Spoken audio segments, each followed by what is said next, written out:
Greetings, brothers and sisters. Welcome back to yet another one from us. We are finally back. No, I am back. You have been here. A lot of people have been asking your whereabouts.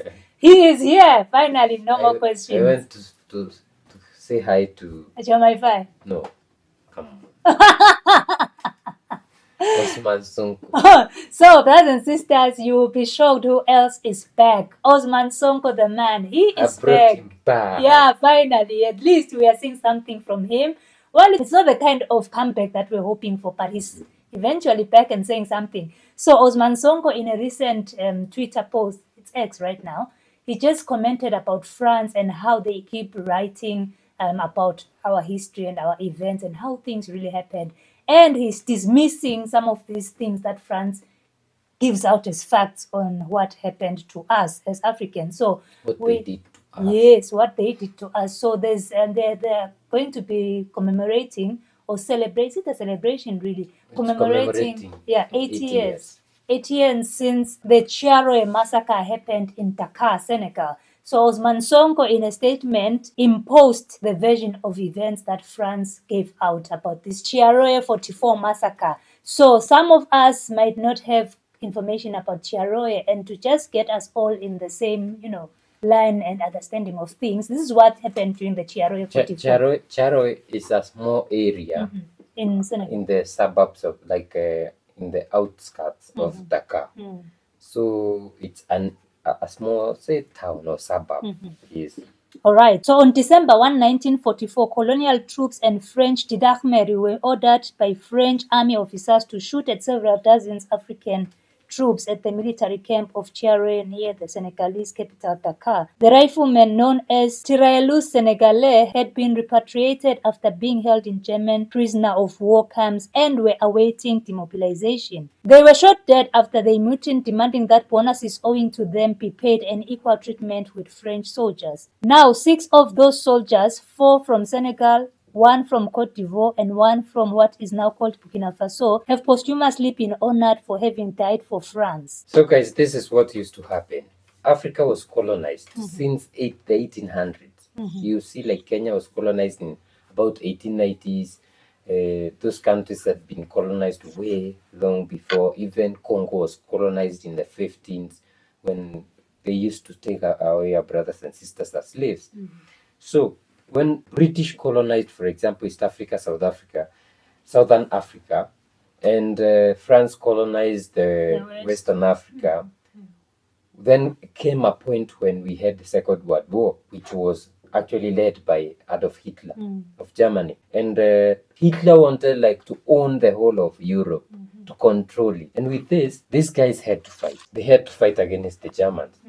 So what they did is they would come to their colonial countries, the countries that they colonized.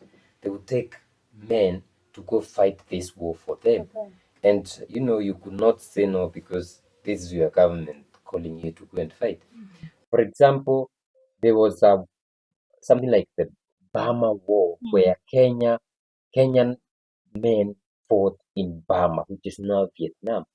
And now you can see in Second World War, France collected men from all those countries, Burkina Mali, Niger, Cote d'Ivoire, Cameroon, Senegal, and collected them and took them to fight the Second World War. So these guys, some of them were arrested and kept in the post-war prisons in Germany. And when they were released, they were brought back to Senegal, that place called Charo. So they were like some military. And when going to war, you were promised that when you come back, you'll be paid. So you have to go because you are poor and you want to come back rich. So those who came back were never paid. So the Charo massacre happened when these guys were protesting because they wanted to be paid what they were owed by France. The same way the French soldiers were being paid. Yeah, but in this case, the French was like, no, we are going to kill them, and they killed them.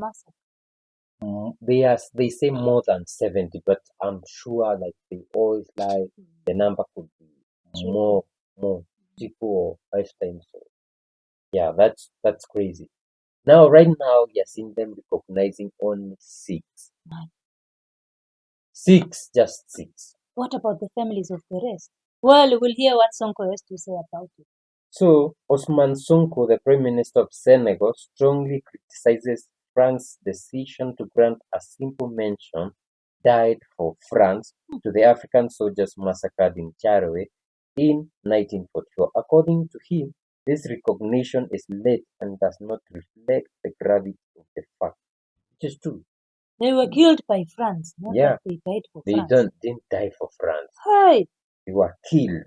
And another thing is, it does not reflect the gravity of the fact because they are recognizing 6, one from Burkina, one from Cote d'Ivoire, and the other from Senegal.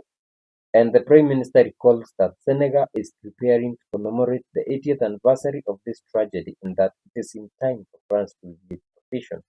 He insists that Africa must no longer accept being a mere spectator in the relighting of its own history. Sonko calls for a fair recognition and reparations for the victims and their descendants. He says that Thiaroye 44, like many other events, will now be told in a new light. That's a leader. That's someone who's ready to fight for Africa. I wonder what the president will say. And something amiss here is that his statement, he signed it and he stated that he's the head of the party, the pastor, Yeah.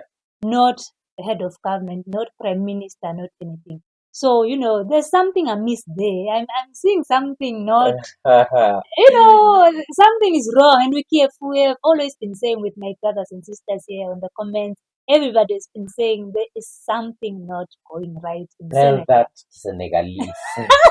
No, they love him and they say, No, Sonko is the man. they say, Joma, if I cannot win it. Because as at right now, these guys have a presidential election and later a parliamentary election. Right now, just had the presidential election. So the parliament is still the parliament that was there, and the majority of the people are from the Macky Sall, the previous president government. The majority could be owned by France. My Happening. question was, then even if they are, and you are taking your time because you want to organize for parliamentary elections, why are you going to France And twice? being cozy Twice and in a taking month. pictures with, no, man, no. And Macky Sall and Faye, they look like best of friends anyway. So the parliament that is currently in parliament right now is still in Faye's side. Osman Sonko does seem like he's now on his own. From the way he's also writing his statements, he's not in agreement with what Faye is doing. Faye just said that we can't have some brutal rupture with France. And and Sonko is saying the truth has to be told the way it's supposed to be said. We can't be listening to what France has to say about things. So one is on the side of France, the other is like, I want nothing to do with France. Even after this, Sonko is still taking a stand against France and everything that is French. So guys, thank you for watching this video. Don't forget to like, share and subscribe. And also, if you like to support us, we have a buy me a coffee link in the description. I'm happy to be back. So we also have super chats and super thanks. We see you in the next one. Bye. Bye.